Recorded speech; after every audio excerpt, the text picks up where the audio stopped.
Hello children, Ravi Sai here. Welcome back to the 11th and the last session of Manufacturing Industries, the 13th unit in the Geography section of your Social Science textbook for class 10.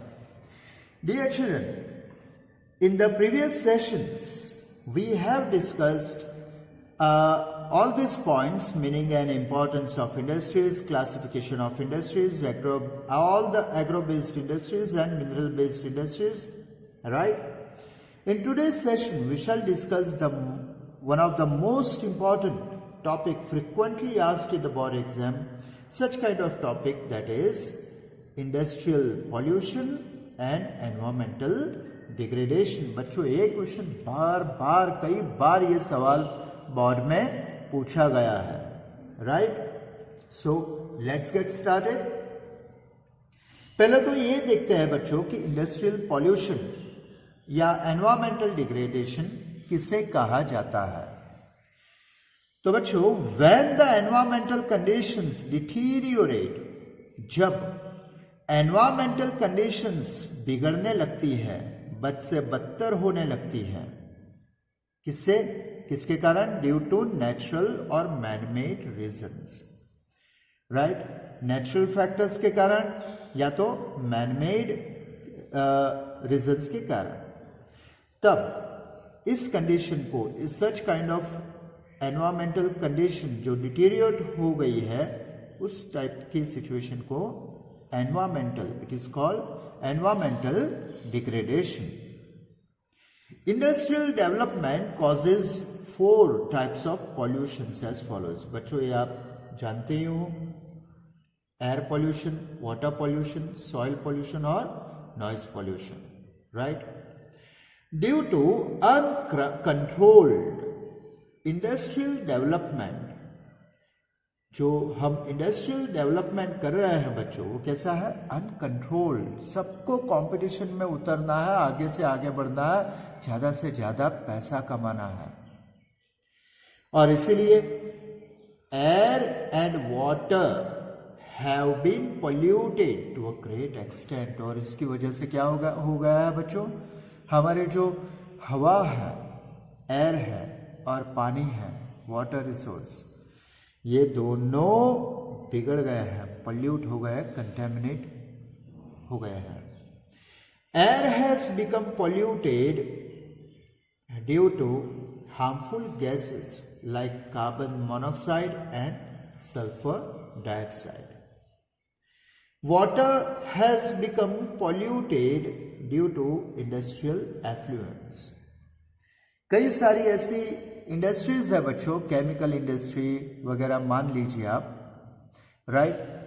तो इस industries का जो affluence होता है बच्चों, गंदा पानी होता है, जहरीला पानी होता है, उसे कहाँ ये छोड़ देता है? नदी नालों में छोड़ देता है बच्चों.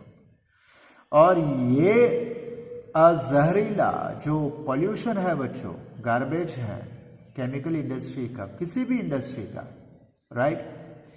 वो आगे जाके वाटर पॉल्यूशन क्रिएट करता है. वो पानी पीने के लायक ही नहीं रह जाता बच्चों, राइट? और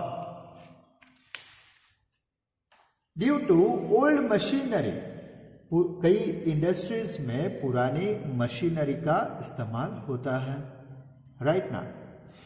and means of transportation, noise pollution has increased, right? आपने देखा होगा, कई इंडस्ट्रीज के नजदीक से आप गुजरते होंगे तो आपको ऐसी ओल्ड मशीनरी का कितना अनचाहा ऐसा नॉइज हमें सुनने को मिलता है, right? That is really hectic. उतना ही नहीं, जो ट्रांसपोर्टेशन आप देखते होंगे बच्चों कि आजकल व्हीकल्स की दुनिया में जैसी बाढ़ आ गई है ना? There are number of road vehicles running on the roads, और उन सभी व्हीकल्स की आवाज वातावरण में फैल जाती है. कितने ही हॉर्न बजते हैं, उनके इंजन्स बजते हैं, कार्बोरेटर्स चिल्लाते रहते हैं.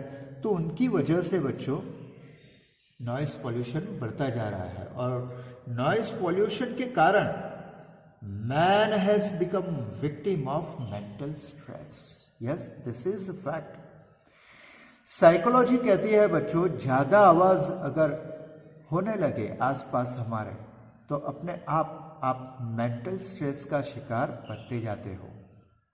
इसीलिए पढ़े लिखे लोग होते हैं बच्चों, ज्यादातर बड़ी आवाज में बात भी नहीं करते, अपने व्हीकल्स को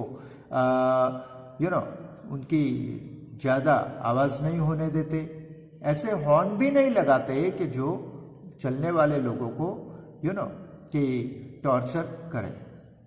और अब तो बच्चों ये नया कानून आ रहा है भारत में कि कुछ डेसिबल्स, राइट, 40 to 50 डेसिबल्स के ऊपर अगर किसी का हॉर्न बजा तो उसका बड़ा चालान कटने वाला है, right. Why? Just to fight this nuisance, this menace of noise pollution, right. तो बच्चों अब इस एनवायरमेंटल डिग्रेडेशन को कर्ब करने के लिए, स्टॉप करने के लिए रेमेडीज, सॉल्यूशंस क्या है? तो बच्चों, industrial progress should be made in such a way that environment is not degraded. Industrial development करना है बच्चों, उद्योगों का विकास हमें करना है, लेकिन हमारे पर्यावरण को नुकसान पहुंचाए बिना, उसे डिग्रेड किए बिना, right. Proper planning should be made, okay, proper planning should be made for industrial development to reduce industrial pollution, right. कि इंडस्ट्रियल डेवलपमेंट करना है तो प्रॉपर प्लानिंग के साथ करो, राइट, हेफाजत नहीं, ताकि इंडस्ट्रियल पॉल्यूशन कम से कम हो। Quality equipment and fuel should be used to reduce pollution. Equipment जैसे हमने बात की बच्चों के, ओल्ड मशीनरी है तो उसकी जगह ऐसी मशीनरी का हम इस्तेमाल कर सकते हैं ना जो कम आवाज करे। ट्रांसपोर्टेशन व्हीकल्स में ऐसे हॉर्न्स हम यूज कर सकते हैं जो कम आवाज करें, राइट। तो क्वालिटी इक्विपमेंट का इस्तेमाल होना चाहिए। फ्यूल भी क्वालिटी फ्यूल का इस्तेमाल होना चाहिए ताकि कम से कम एयर पोल्यूशन हो, right. Filter, scrubber, precipitators should be used to stop air pollution. इन सब चीजों का इस्तेमाल होना चाहिए ताकि कम से कम पोल्यूशन हो। पोल्यूशन तो बच्चों अब इंडस्ट्रियल डेवलपमेंट की हम बात करते हो और पोल्यूशन ना हो, बिल्कुल ही ना हो, ये तो पॉसिबल ही नहीं है, लेकिन जो भी हो तो कम से कम हो, इतनी तो हम कोशिश कर ही सकते हैं, है ना।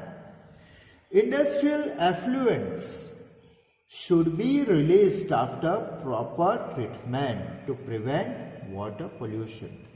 यानी जैसे हमने बात की कि कुछ इंडस्ट्रीज है उनमें से जो कचरा निकलता है बच्चों, पॉइजनस एफ्लुएंट, इंडस्ट्रियल एफ्लुएंट, उसमें से तो कई केमिकल एफ्लुएंट्स होते हैं बच्चों, बहुत ही पॉइजनस होते हैं।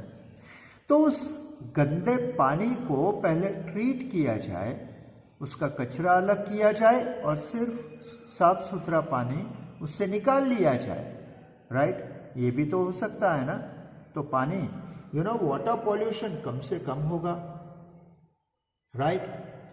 और आखिर में कि industrial water should be purified with proper treatment, कि इंडस्ट्रियल वाटर है वो से प्योरीफाई कर लेना चाहिए और that too with proper treatment, ताकि उसे हम रिसाइकल करके रीयूज कर सके, right dear. So dear, that was industrial pollution and environmental degradation, the last topic, the most important topic in this chapter number 13, that is manufacturing industries। तो बच्चों इसके साथ ये चैप्टर यहीं खत्म होता है, राइट। मिलते हैं नए चैप्टर के साथ और नया कुछ सीखने की आशा के साथ। तब तक all the best with today's learning. Bye.